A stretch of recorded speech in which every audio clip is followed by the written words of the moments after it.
얘들아, 왜? 드디어 나팔을 불기 시작했어. 그렇소, 맞아. 첫 번째 나팔을 보니까 뭐가 나와? 개. 우박, 불. 그렇지. 네, 우선 출애굽자랑 3분의 비슷한 1이야. 것 피가 같아요. 나온 게 아니고 피가 섞인 우박. 그러니까 피도 나왔잖아. 나오긴 나왔네. 왜 화를 내? 화를 내. 이쁜 사람이 화내니까. 더 이쁘네. 더 이쁘네. 아, 참.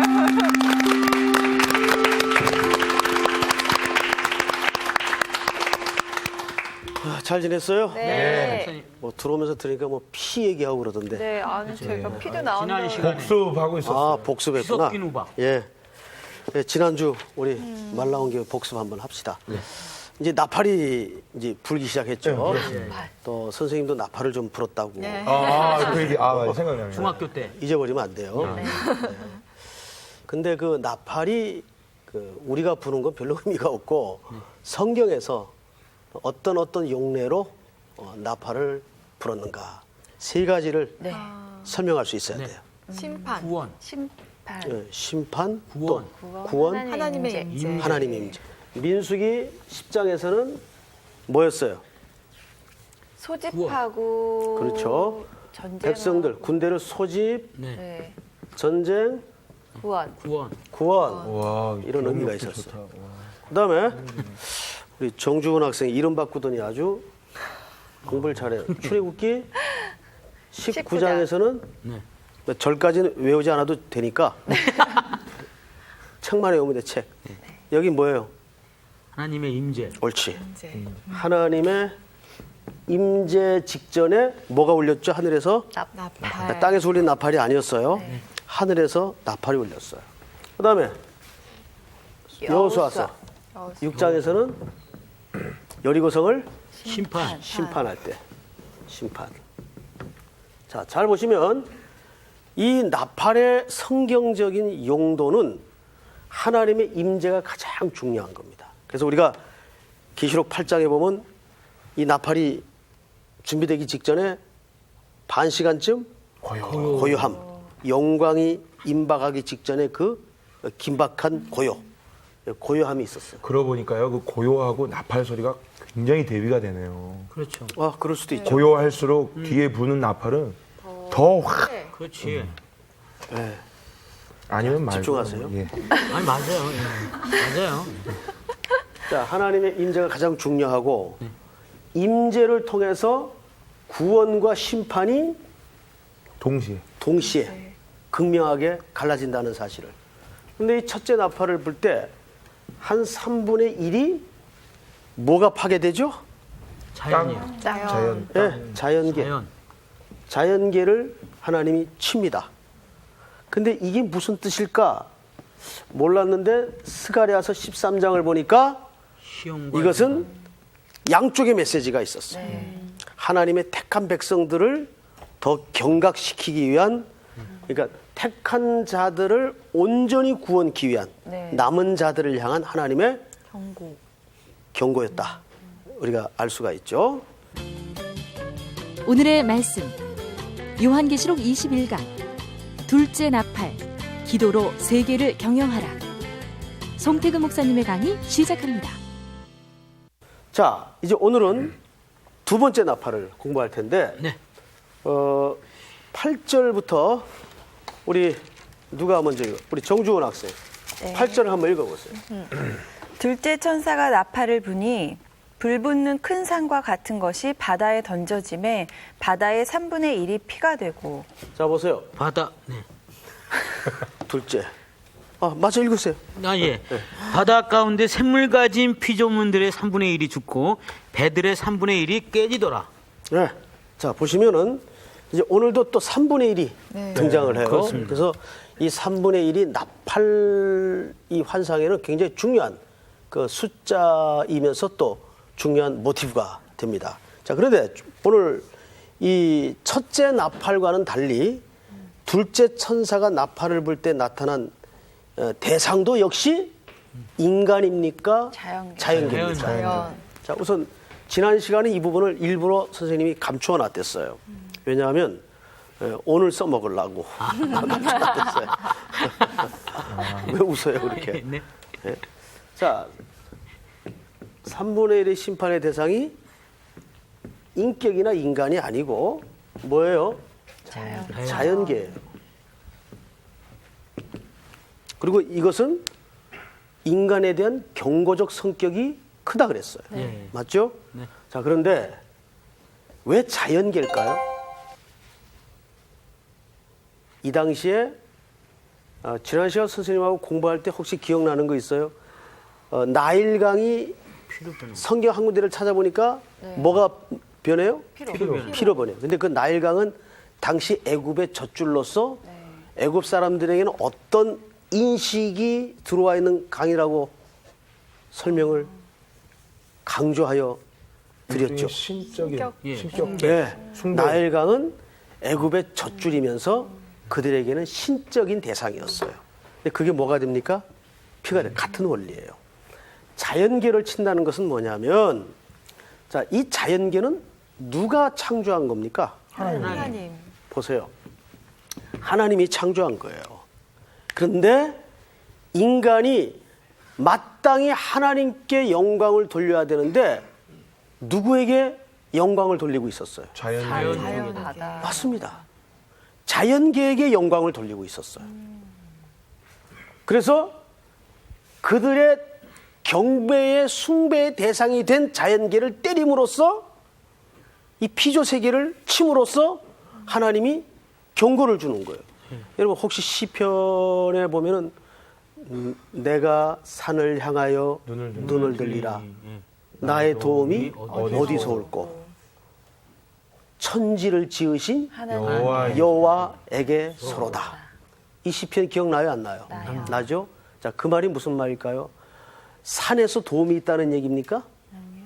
아니죠. 그 말이 거기에 보면은 내가 산을 향하여 눈을 들리라.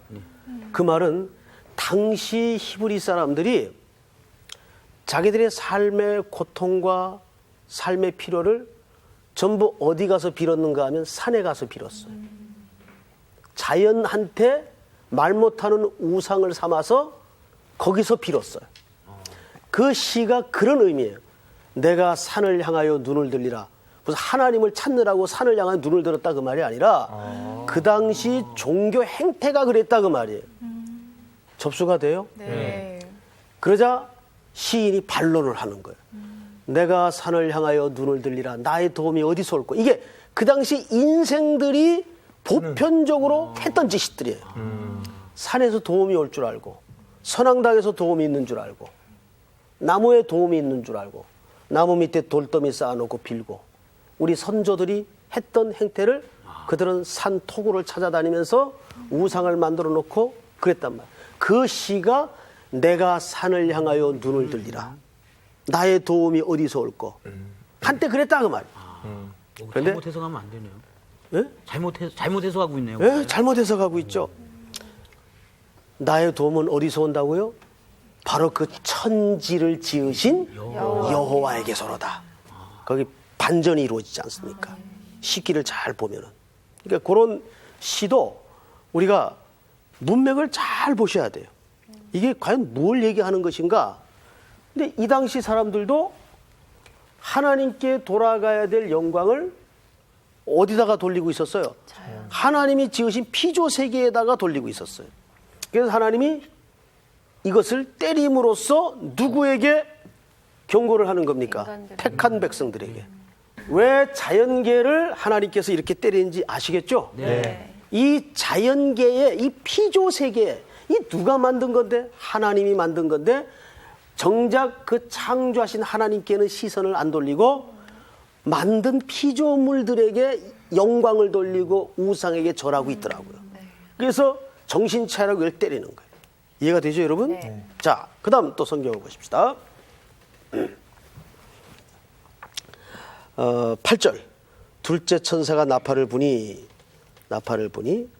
무슨 큰 산과 같은 것이 불붙는 큰 산. 큰 산과 같은 것이 바다에 던져지매. 자, 이제 이런 표현이 나오면 아주 애매해요. 이게 도대체 뭔지. 그런데 문장을 조금 한번 더 봅시다. 성경을 자꾸 읽어야 거기에서 몰랐던 진의들이 드러나기 시작합니다. 성경은 선생님이 깨우쳐진다고 알아지는 것도 아니고 성령님이 우리의 무뎌졌던 눈과 지혜를 열어줘야 돼요. 네. 이 본문을 잘 보시면 둘째 천사가 나팔을 부니 불붙는 큰 산입니까? 큰 산과 같은 것입니까? 큰 산과 같은 것. 자, 큰 산이다라는 것과 큰 산과 같다라는 것과 달라요, 틀려요? 같죠? 달라요, 같아요? 틀려요. 달라요. 다르죠? 예. 예, 그래서 이게 뭘까? 우리가 성경을 좀 한 군데 찾아보십시다. 몇 절을 찾냐면 예레미야서 51장을 한번 열어보십시다. 예레미야서. 이사야, 예레미야 기억나시죠? 네. 51장 네.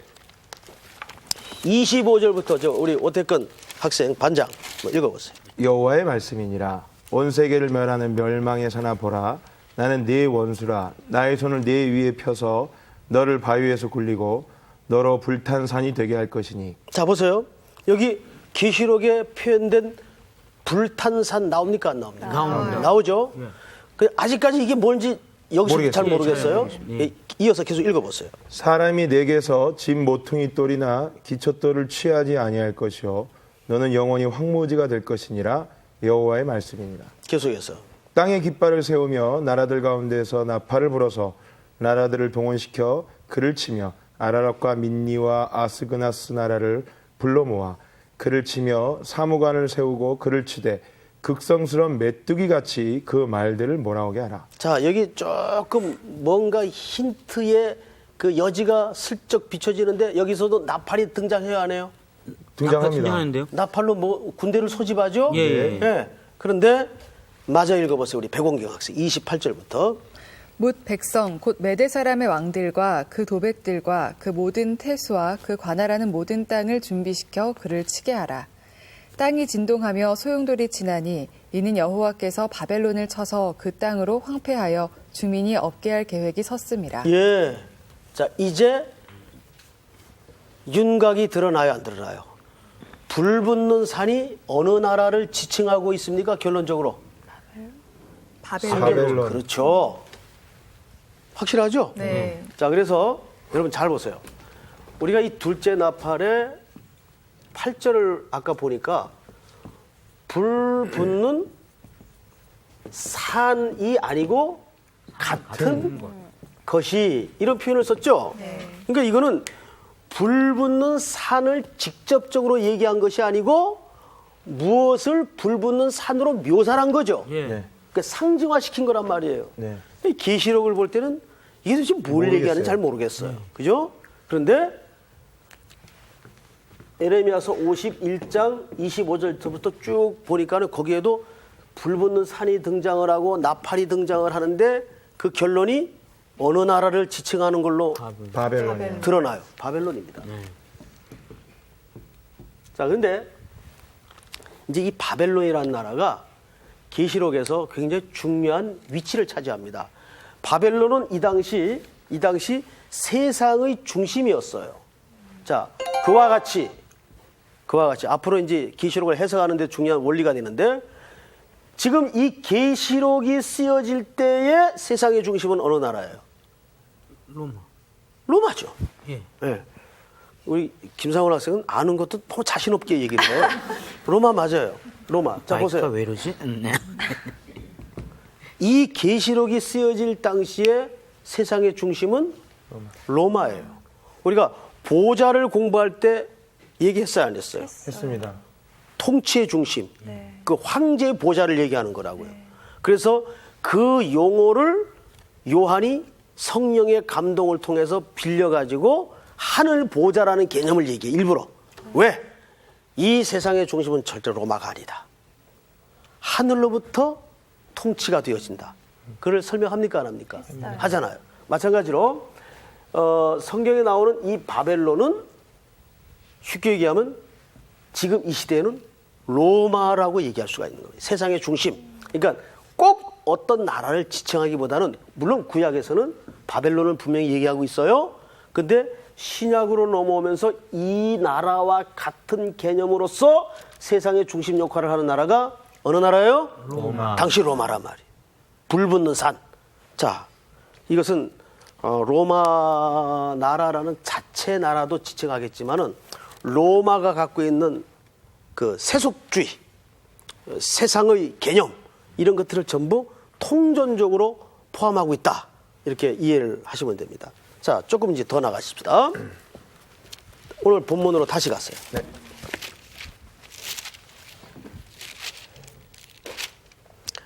몇 절을 보시냐면 둘째 천사가 나팔을 부니 불 붙는 큰 산과 같은 것이 바다에 던져짐에 바다의 3분의 1이 피가 되고 바다 가운데 생명 가진 피조물들의 3분의 1이 죽고 배들의 3분의 1이 깨지더라. 자, 여기 바다의 3분의 1이 뭐가 된다 그랬어요? 피가 이것은 지난 시간에 선생님이 말씀드린 대로 여기에서 말하는 바다는 나일강. 성경에는 바다를 여러 가지로 표현합니다, 사실은. 예. 그래서 이게 3분의 1이 뭐가 돼요? 피가 돼요. 피. 그 다음에 또 뭐가 돼요? 3분의 1이. 배. 피조물이 죽고 배가 등장합니까, 안 합니까? 배들이 예. 깨지고 이 배는 무역을 위해서 모든 세상에 사치품을 실어 나르는 무역 상선이에요. 이것이 어떻게 된다고 돼 있어요? 깨진다고 돼 있어요. 모든 것들이 다 깨진다. 자, 그러면 이제 이와 같은 심판들이 어떤 의미를 차지하는가? 자, 우리가 성경을 좀 한 군데 찾습니다. 몇 절을 찾냐면 예레미야서 29장을 한번 열어보세요. 아까 찾았던 대목인데 예레미야서 29장 9절을 보세요. 9절을 우리 김상원 학생 한번 읽어볼까요? 내가 그들을 보내지 아니하였어도 그들이 내 이름으로 거짓을 예언함이라 여호와의 말씀이니라. 여호와께서 이와 같이 말씀하시니라. 바벨론에서 70년이 차면 내가 너희를 돌보고 나의 선한 말을 너희에게 성취하여 너희를 이곳으로 돌아오게 하리라. 여호와의 말씀이니라. 너희를 향한 나의 생각을 내가 아나니 평안이요 재앙이 아니니라. 너희에게 미래와 희망을 주는 것이니라. 자, 보세요. 그가 중요한 구절입니다. 우리가 선생님이 지난 시간에도 말씀을 드렸지만은 하나님의 임재가 이루어질 때에는 택한 백성에게는 그것이 궁극적인 심판으로 끝난다, 안 끝난다? 절대 우리에게 궁극적인 심판이 없어요. 우리에게는 완전한 구속의 약속만 있을 뿐이에요. 그런데 선생님이 이 부분을 왜 읽도록 했냐면 아까 그 백운공 학생이 읽은 예레미야 51장에 이런 얘기가 있어요. 좀 찾으세요, 이것도. 그리고 29장하고 손가락으로 이렇게 사이에 딱 집어넣고 이제 비교를 해서 읽는 겁니다, 선생님하고. 이제 바벨론이 어떻게 되는가 이제 보십시다. 불탄산은 구약이 어느 나라를 지칭한다 그랬어요? 복습합니다. 바벨론을. 예. 확실하죠? 네. 자, 우리 그 정중원 학생이 네. 27절부터 다시 읽으세요. 51장 27절. 옳지. 27절이요.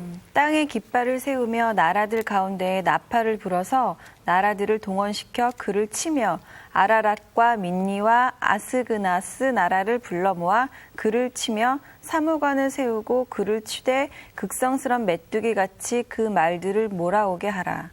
뭇 백성 곧 메대 사람의 왕들과 그 도백들과 그 모든 태수와 그 관할하는 모든 땅을 준비시켜 그를 치게 하라.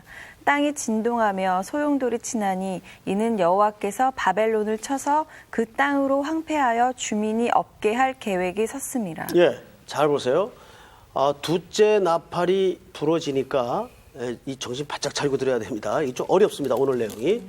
둘째 나팔이 부러지니까 불 붙는 큰 산 같은 것이 보이는데 그것이 어떻게 결말이 나냐면 완전히 패망을 할 거예요. 오늘 예레미야 51장에서 그림을 보여주고 있습니까? 안 보여주고 있습니까? 보여주고 있죠. 그런데 지금 이스라엘은 바벨론의 포로로 붙잡혀 있어요. 지금 그러니까 얼마나 힘들겠어요. 매일매일이 지옥과 죽음을 넘나드는 일상일 거란 말이죠. 이들에게 지금 희망이 없어요. 절대 희망이 없어요. 그런데 자 33절부터 저기 오태권 학생이 다시 한번 읽어보세요. 만군의 여호와 이스라엘의 하나님께서 이와 같이 말씀하시되 딸 바벨론은 때가 이른 타작마당과 같은지라 멀지 않아 추수 때가 이르리라 하시도다.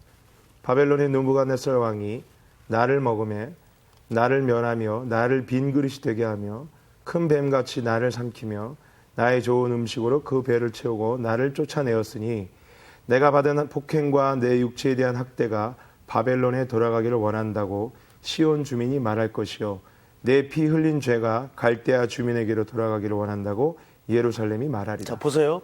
이것은 어느 백성의 고통을 지금 쭉 나열한 겁니까? 이스라엘. 예루살렘, 시온, 전부 이스라엘 백성들을 얘기하는 거죠. 여기 갈대아 백성은 바벨론 백성들을 얘기합니다. 갈대아 따놓고 바벨론 따른 게 아니에요. 같은 개념이에요. 자, 그런데 이들이 지금 얼마나 고생스럽게 일상을 살고 있는지 여기 지금 기록이 돼 있어요? 안 돼 있어요? 돼 있어요. 돼 있죠. 근데 잘 보세요. 그 다음에 36절. 그러므로 여호와께서 이와 같이 말씀하시되 보라 내가 네 뭐를 듣고 송사를 듣고 너를 위하여 보복하여 그의 바다를 말리며 그의 샘을 말리리니. 자, 여기 여러분 송사는 뭘 송사라 그래요? 억울해서 내 소원을 좀 들어주십시오라고. 옳지. 그렇습니다. 억울해서 내 소원을 들어주십시오.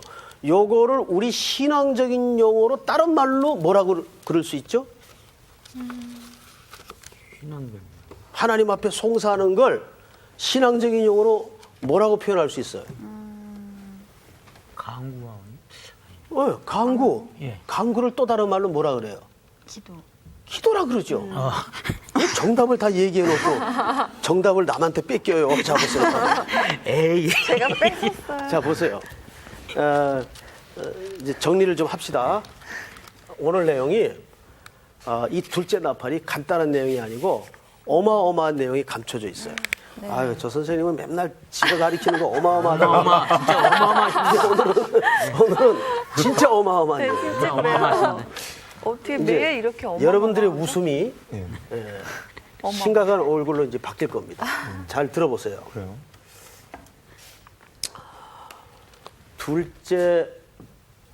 둘째 나팔이 부러지니까 불 붙는 큰 산이가 아니라 같은 것이 이렇게 돼 있어요. 네? 성경을 보니까 계시록 가지고는 이게 뭔지 잘 모르겠어. 그래서 어디를 찾아봤죠? 에레미야. 예. 에레미야 51장을 찾아보니까 아하. 저 불 붙는 큰 산 같은 것이 바벨론 나라를 얘기하는구나. 확실하죠? 네. 근데 이 나라가 지금 이스라엘을 옥죄고 있단 말이에요. 포로로 붙잡고 있단 말이에요. 그래서 그 내용을 쭉 뒤에 들어보니까 이스라엘 백성들이 어떻게 지금 살고 있어요? 포로로 끌려가서 포로로 끌려가서 한가롭게 있어요? 아니요, 아직. 폭행과 얼마나 힘들었으면 송사라는 단어가 등장을 하죠. 폭행을 당하고 몇 절을 보시냐면 여러분 35절. 네, 34절부터 보세요. 바벨론의 느부갓네살 왕이 나를 먹으면 나를 멸하면 나를 빈 그릇으로 되게 하며 큰 뱀같이 나를 삼키면 나의 좋은 음식으로 그 배를 채우고 나를 쫓아내었으니 내가 받은 폭행과 내 육체에 대한 학대가 바벨론에 돌아가기를 원한다고 시온 주민이 말할 것이요 내 피 흘린 죄가 갈대아 주민에게로 돌아가기를 원한다고 예루살렘이 말하리라. 자, 이게 지금 누가 고통을 누구인가 송사하고 있단 말이에요. 이스라엘 백성 히브리 민족의 바벨론 포로 생활이 그대로 드러나고 있어요. 그런데 보시면 36절 그러므로 여호와께서 이와 같이 말씀하시되 보라 내가 네 뭐를 듣고 송사를 듣고. 자, 이 만행 속에 히브리 백성들은 하나님 앞에 뭘 하고 있었는가 하면 송사를 하고 있었어요. 기도를. 이게 아까 우리 김상훈 학생이 뭐라 그랬죠? 강구. 강구라 그랬고 우리 정주원 학생이 기도. 예, 이게 기도예요. 강구와 기도를 하고 있었다 그 말이에요. 이 그림이 윤곽이 잡혀요. 그런데 이들의 이 간구와 송사와 기도가 영원히 응답이 안 될 것 같아요. 예? 기가 막히죠. 그런데 예레미야 방금 선생님하고 찾았던 29장을 한번 보세요. 29장을 보시면 자 10절 김상훈 학생 한번 읽어보세요. 10절 다시. 여호와께서 이와 같이 말씀하시니라. 바벨론에서 70년이 차면 내가 너희를 돌보고 나의 선한 말을 너희에게 성취하여 너희를 이곳으로 돌아오게 하리라. 아주 놀라운 얘기가 하나 감춰져 있는데 하나님께서 이들을 몇 년 동안 70년. 포로 생활로 두겠다고 약속했어요. 70년. 이거는 애들도 다 아는 연수예요. 이스라엘 어린 애들도. 예? 왜? 선지자를 통해서 이미 말씀하셨기 때문에 70년 만에 포로 생활이 마쳐질 것이다. 이건 누구나 아는 숫자예요. 그런데 성경을 잘 보시면 그냥 돌아오게 하는 게 아니고 11절 정주원 학생 한번 읽어봐요. 네. 여호와의 말씀이니라. 너희를 향한 나의 생각을 내가 아나니 평안이요 재앙이 아니니라. 너희에게 미래와 희망을 주는 것이니라. 계속해서 너희가 내게 부르짖으며 내게 와서 기도하면 내가 너희들의 기도를 들을 것이요 너희가 온 마음으로 나를 구하면 나를 찾을 것이요 나를 만나리라. 이것은 여호와의 말씀이니라. 나는 너희들을 만날 것이며 너희를 포로된 중에서 다시 돌아오게 하되 내가 쫓아 보내었던 나라들과 모든 곳에서 모아 사로잡혀 떠났던 그곳으로 돌아오게 하리라. 이것은 여호와의 말씀이니라. 재밌죠? 자, 70년이라는 숫자를 누구나 다 알고 있는데 자연적으로 70년이 차면 이들을 돌아오게 하겠다는 말이 아니고 뭐 하면? 기도한. 옳지. 기도해야 뭐예요? 돌아오게. 하겠다 그 말이에요. 그래서 여기 뭐가 나와요? 송사라는 개념이 나와요. 여러분 그러면 우리가 여기서 한 가지 중요한 이제 고민을 여러분들하고 해봐야 됩니다. 하나님께서 70년 만에 돌려보낼 것을 계획을 하고 있어요. 그런데 왜 기도하라 그래요? 70년 가만히 있어도 돌아갈 건데 확실하죠? 근데 왜 기도하라 그래요? 기도해야 돌려보내겠대요. 이유가 뭘까요? 어떻게 그런 학생 반장 얘기해 보세요.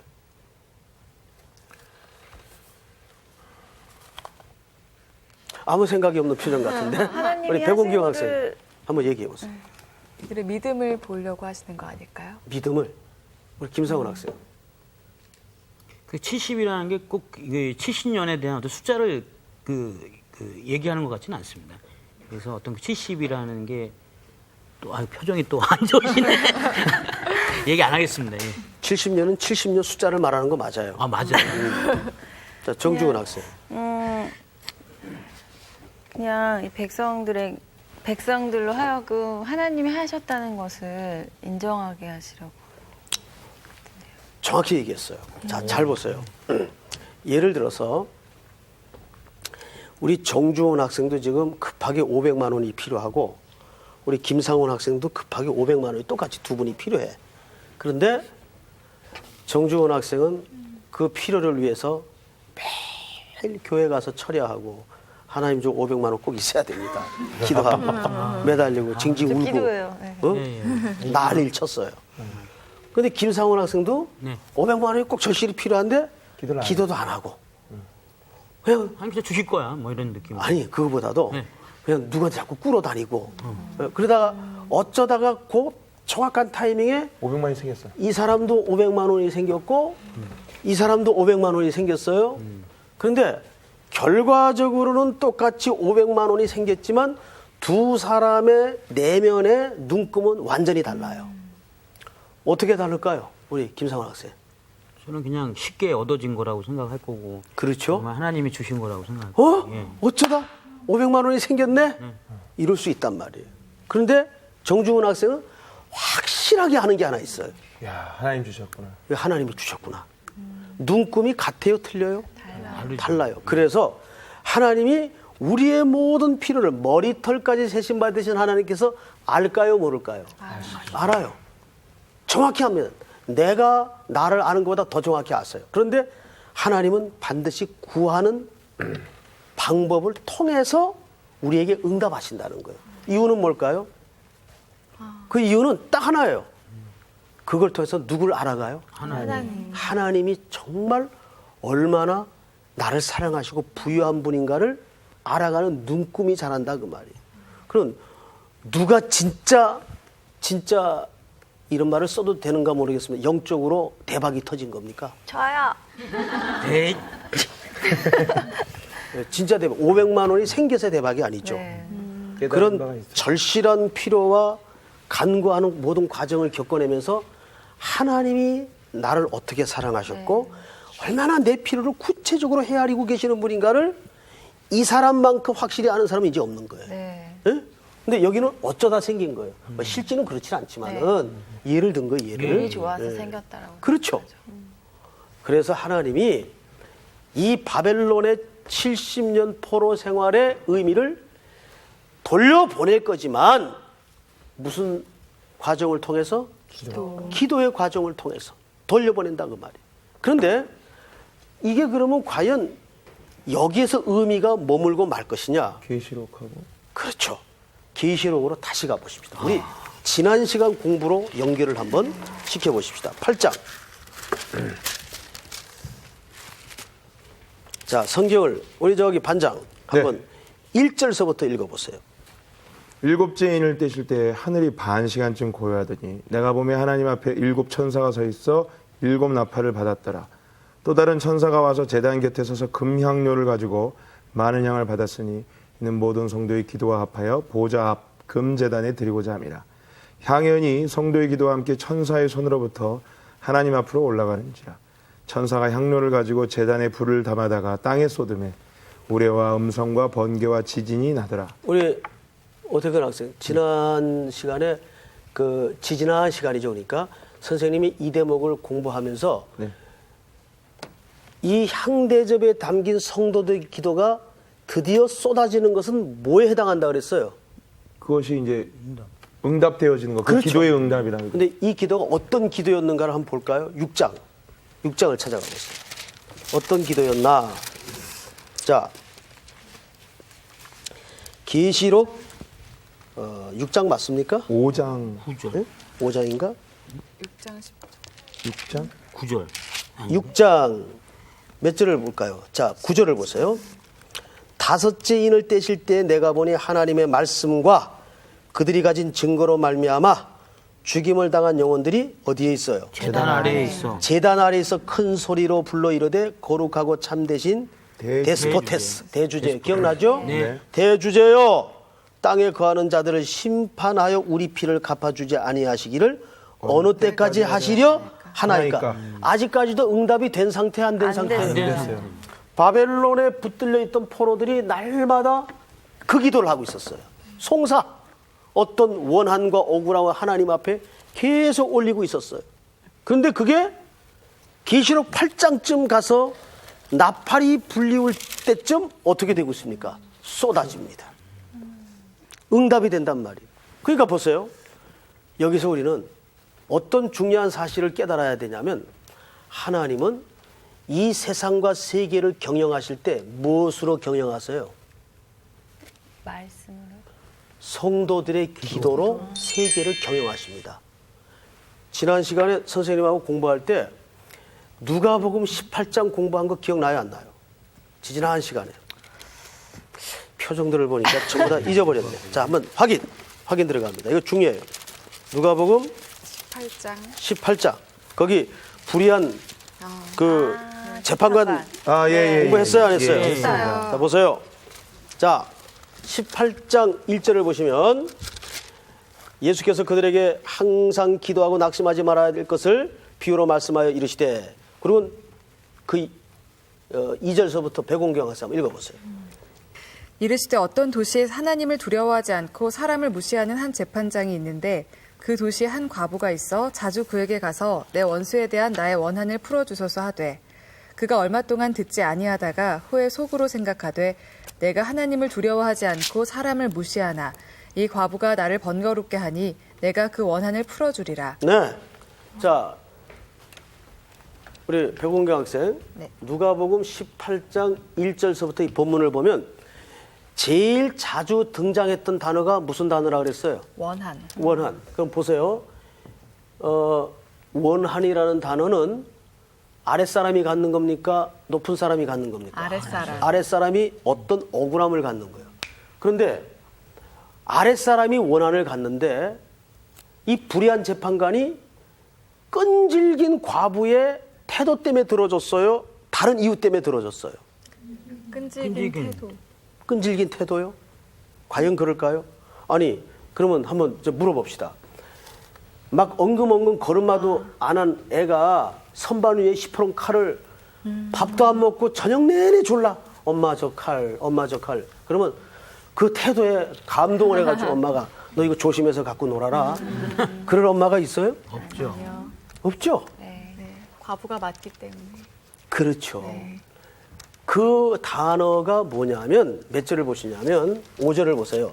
이 과부가 나를 어떻게 한다고요? 번거롭게 하니. 번거롭게 한다는 말은 원문에 보면 양심을 콱콱 찍는다. 기억나요? 안 나요? 네. 양심을 콱콱 찍는다는 말은 이 과부에게 어떤 정당성이 있다는 얘기죠. 네. 그러니까 과부는 무조건 지금 때를 쓰는 게 아니라 어떤 정당성을 갖고 있어요. 예? 그래서 이 재판관이 들어준 중요한 기초가 뭐냐면 태도가 아니라 뭐예요? 정당성. 과부의 정당성이에요. 그러니까 불의한 인간이라도 정당한 요구일 때에는 들어주지 않느냐. 하물며 하늘에 계신 너희 아버지일까 뭐냐. 그리고 마지막 절 보세요. 8절. 우리 백운경 학생 마저 읽어보세요. 8절이요. 네. 내가 너희에게 이르노니 속히 그 원한을 풀어주시리라. 그러나 인자가 올 때 세상에서 믿음을 보겠느냐 하시니라. 여기 이 본문이 왜 이렇게 끝날까요? 인자가 올 때에 세상에서 뭘 보겠느냐? 믿음. 그러면 이 기도 응답이 세상에서 응답이 될 수도 있다, 안 될 수도 있다. 안 될 수도 있다. 예, 우리가 그냥 기도만 하다가 갈 수도 있어요. 그래서 김상훈 학생 1절을 한번 읽어보세요. 1절. 18장 1절이요? 응. 예. 예수께서 그들에게 항상 기도하고 낙심하지 말아야 할 것을 비유로 말씀하여. 자, 이 기도가 뭐 때문에 내용이 시작됐는지 여기 단서가 나와요, 안 나와요? 네. 우리는 기도하다가 낙심할 수 있어요. 언제 낙심하죠? 응답이 안 되면 응답이 이루어지지 않을 때, 아무 사인이 보이지 않을 때. 저 히브리 백성들이 그렇단 말이에요. 그러나 가장 액티브하게 활동하는 것이 뭐냐면 기도하는 사람이에요. 내가 발품 팔아서 인간적인 도움을 찾으러 구하고 돌아다니고 이것도 활동하는 거지만 진짜 역사를 뛰어넘는 경영가는 기도하는 사람이에요. 무슨 말인지 알겠죠? 하나님은 그 기도를 통해서 세상을 경영하신다고요. 여러분 우리가 성경에서 지금 그 증거를 봐야 안 봐요?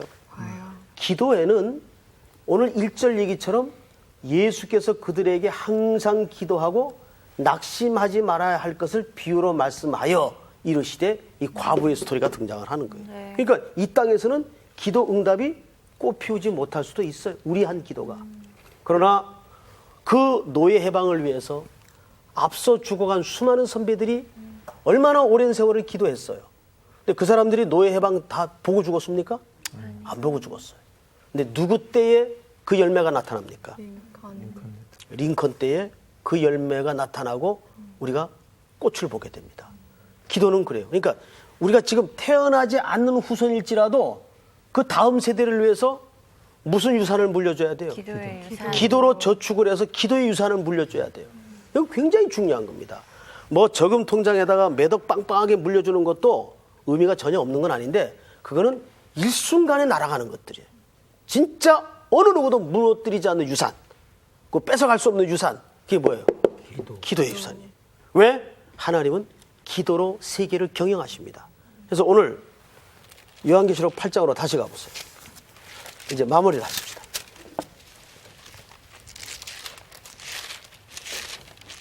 자, 8장 우리 학생들 전체가 오늘 본문 2절을 같이 읽습니다. 자, 둘째 나팔이죠? 예. 8, 9절 시작. 둘째 천사가 나팔을 부니 불 붙는 큰 산과 같은 것이 바다에 던져지매 바다의 3분의 1이 피가 되고 바다 가운데 생명 가진 피조물들의 3분의 1이 죽고 배들의 3분의 1이 깨진다. 아멘. 자, 이런 배들의 3분의 1이 깨진다는 것은 뭐냐면 인간의 경영이 허사가 될 것이다. 그런 표현들이죠. 그리고 자연계가 파괴된다는 것은 아까 선생님이 무슨 의미라고 그랬죠? 우상화된 자연. 그렇죠. 하나님께 돌아가야 될 영광이 무지한 인생들에 의해서 자연들에게 지금 돌아가고 있다고요. 그래서 그 대상을 벌 줌으로써 징계함으로써 인간에게 경각심을 주는 겁니다. 그리고 또 하나, 여기 불 붙는 산은 언젠가 바다에 완전히 던져지는 그림을 보여줌으로써 이것은 어느 나라를 지칭한다고요? 바벨론. 예, 로마도 되고 바벨론도 되고 오늘날 말하자면 하나님의 가치를 따르지 않는 모든 세속의 세력이라고 보면 됩니다. 그것이 시대마다 나라로 상징이 되었죠. 구약에서는 바벨론, 신약으로는 로마, 지금은 세상 나라를 말한다고 보면 됩니다. 그래서 하나님은 세계를 뭐로 경영하신다? 기도로 경영하신다. 기도에는 우리가 현세의 응답이 안 될 수도 있다. 그러나 우리가 믿음으로 역사를 뛰어넘는 기도, 세대를 뛰어넘는 기도, 그것이 정당하다면 언젠가는 반드시 응답이 돼야 안 돼요.